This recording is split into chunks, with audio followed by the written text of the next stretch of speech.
Arbitration is now a central feature of dispute resolution in Malaysia, moving from a mechanism for commercial transactions to one applied across a wider range of dispute. Guided by the Arbitration Act 2005, which reflects the UNCITRAL model law and reinforced by Malaysia's accession to the New York Convention, the system reflects a clear pro-arbitration policy.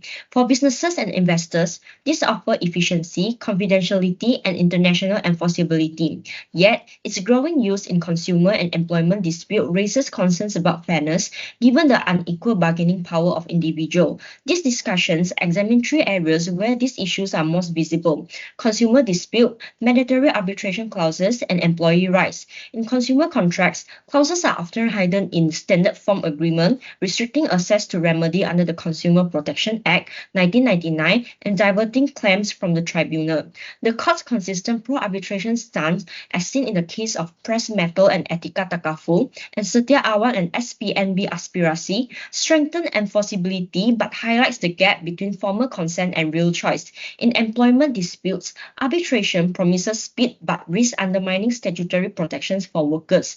Ultimately, these tensions affect the credibility of arbitration, and this discussion considers whether Malaysia's framework can balance commercial certainty with fairness and access to justice. Thank you, Sharon. In Malaysia, arbitration is often praised as flexible, private, and aligned with international standards.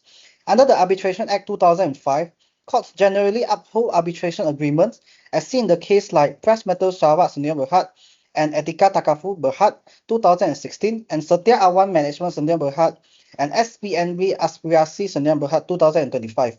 In the case of Setia Awan, the Court of Appeal reversed the highest court decisions and allowed Setia Awan to stay the proceeding under Section 10 of Arbitration Act. The court reaffirmed the enforceability of optional arbitration clauses and held that such clauses do not become void or inoperative merely because of their permissive language or lack of procedural details, and held that Section 10 of Arbitration Act 2005 has an inherent preference towards upholding arbitration agreement once there is an agreement to arbitrate where the parties have agreed beforehand, or as here in the case, one party has validly exercised each option to elect to proceed with arbitration. And this reflects Malaysia's strong pro-arbitration policy and consistency with the UNCITRAL model law and New York Convention. But when it comes to consumer disputes, arbitration creates more problems than solutions. Most consumers' contracts are standard form with clauses drafted by corporation and very little room for negotiation. And arbitration clauses are often slipped in, and while they appear neutral, they may prevent consumers from using statutory protections. Here, the Consumer Protection Act 1999 plays an important role, and Section 6 of CPA 1999 states that the consumer rights cannot be waived, while Section 100 and Sub 1 of CPA established the Tribunal for Consumer Claim, a simple and low-cost forum for claims up to 50,000. And if arbitration clauses are strictly enforced, consumer may be forced into expensive arbitration instead of using tribunal and undermining and defeating the access to justice. For example, if someone buys a washing machine for 2,000 ringgit and it's defective, arbitration could cost more than claim itself, whereas the tribunal charged only a small filing fees. And this shows why arbitration is better suited for high-value disputes, not everyday consumer claims. And comparatively, EU and also the United Kingdom have stricter rules. And in EU, pre-dispute arbitration clauses are generally unfair. And in UK, arbitration for consumer claims under £5,000 is automatically unenforceable. And in the case of MyChris Builders and Buck, the court held that arbitration clauses in consumer contract are unfair if they hinder court access or impose high costs. And to sum up, arbitration is valuable in commercial disputes but often unfair in consumer matters. It risks taking away protection Parliament intended through the CPA 1999. For consumer, justice should remain simple, affordable, and accessible through the tribunal, but not arbitration. That's all from me. I will pass my group mate to continue the presentation. Thank you. Thank you, Stanley and Benedict. Today I'll be discussing the enforceability of arbitration clauses in contract and then analyzing Malaysian case law on the validity of mandatory arbitration clauses. Arbitration clauses are provisions where parties agree to resolve dispute through arbitration instead of litigation.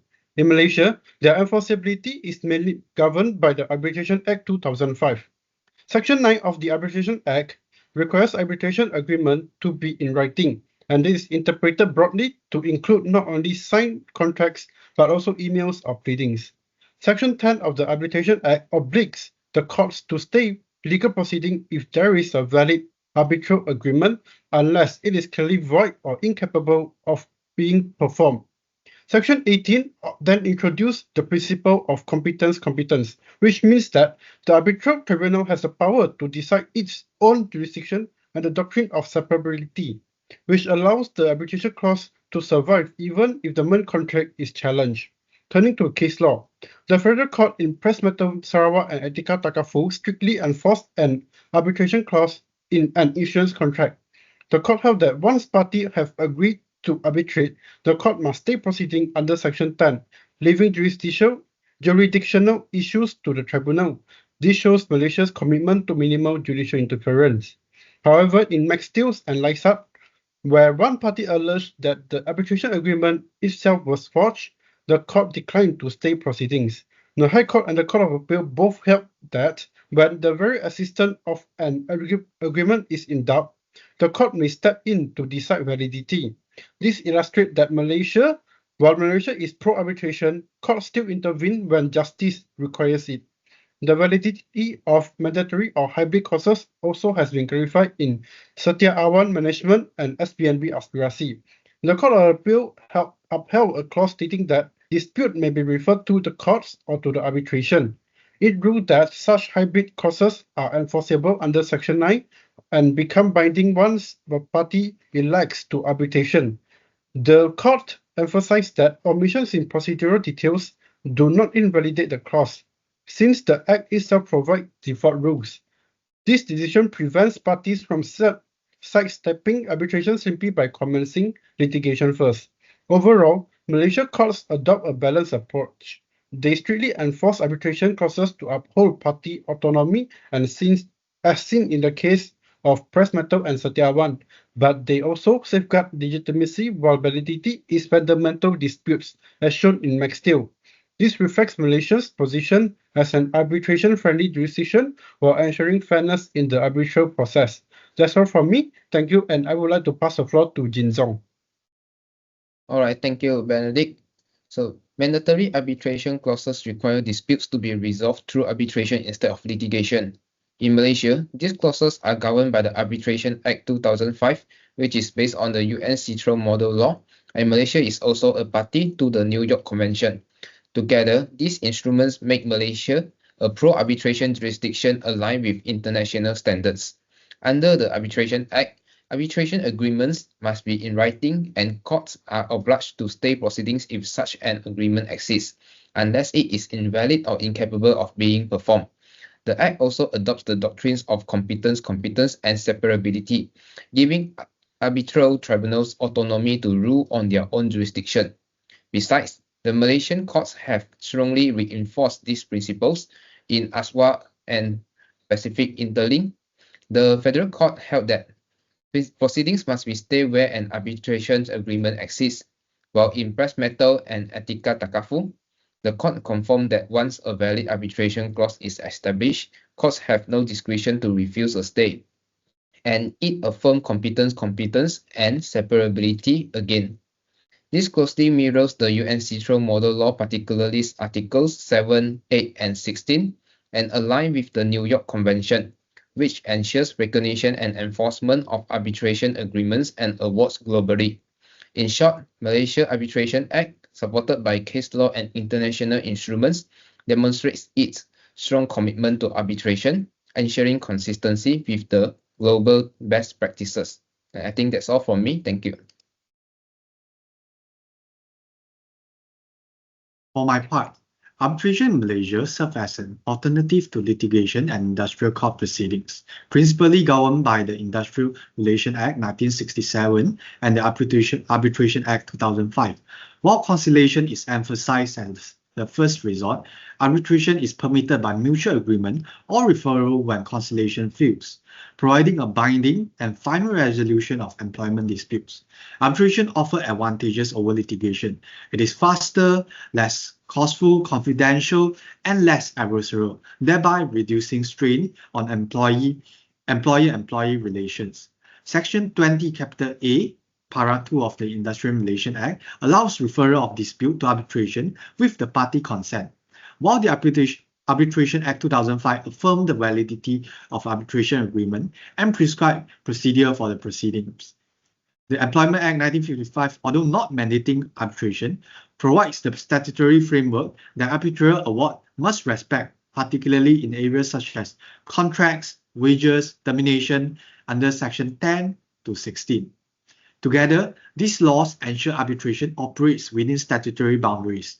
Judicial cases, once again the Press Metal versus Etika Takafu case, the Federal Court affirmed the finality of arbitration awards, and the standards from Halliburton versus Chubb require impartiality and disclosure of potential bias by arbitrators, reinforcing procedural fairness.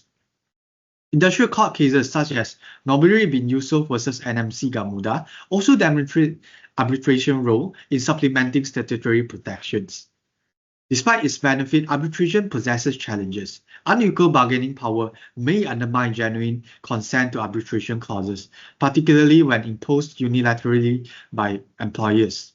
Limited appeal mechanism and enforcement difficulties can also restrict employees' remedy. Critics caution against allowing arbitration to weaken statutory protection, stressing that it should complement rather than replace them. Accordingly, conciliation remains the preferred first step, with arbitration reserved for the mutual consent or judicial referral. In conclusion, arbitration has become an important mechanism for resolving employment dispute in Malaysia. Thank you, Shenze. So arbitration is now a key feature of Malaysia dispute resolution system, valued for its speed, confidentiality, and enforceability, especially in commercial matters. However, its use in consumer and employment disputes did raises concerns about fairness and access to justice. In consumer contracts, arbitration clauses are often buried in the standard form, limiting access to remedies under the Consumer Protection Act 1999 and diverting claims from the tribunal. And courts have upheld such clauses, as in the case of Press Metal and Setia Awam, promoting efficiency but sometimes at the expense of equity. And mandatory arbitration clauses also highlight the judiciary's pro-enforcement stance, with little flexibility once an agreement exists. In employment, arbitration may provide faster outcomes, but unequal bargaining power often forces employees to give up statutory protections without real consent. And overall, Malaysia arbitration law is effective in supporting commerce and aligned with international standards, but less so in safeguarding weaker parties. And reform should limit arbitration in small value consumer claim, strengthen employee protections, and expand access through legal aid and transparency. And this would allow arbitration to remain efficient while staying true to its promise of fairness and justice. And that's all from us. Thank you.